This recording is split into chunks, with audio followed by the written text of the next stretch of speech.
জামাতের মুখে এই কথা শুনতে যে জামাত আগেও যা ছিল এখনো তাই আছে, আমি যদি একটু একটু করে বলি, ধরেন ইতিহাস দেখেন, জামাত পাকিস্তানের বিরোধিতা করেছে, তারপর সেই পাকিস্তানে আবার জামাত কায়েম করে মাওলানা মওদুদি জামাতের প্রধান হয়েছেন।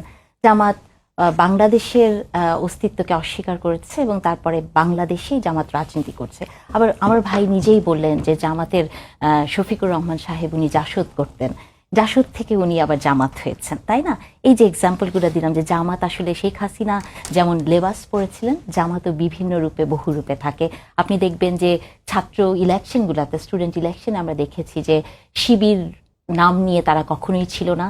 তারা গত 17 বছর অন্য দলের ছায়াতলে তাদের বর্ণ চেঞ্জ করেছিল। এবং আরেকটা কথা বলি, তিতাসে জামাতের একজন বলেছেন যে ওনাদের একটা কমিটি হয়েছে, সেখানে বলা হয়েছে যে ওনারা ইচ্ছাকৃতভাবে আওয়ামী লীগের সাথে ছিলেন, এটা তাদের একটা স্ট্যান্ড ছিল। তারপরে আপনি দেখবেন যে জামাত একটা প্রগতির কথা বলার জন্য ওনারা কিন্তু রংপুরেই মনে হয় জামাতের হিন্দু শাখা খুলেছেন, তাই না?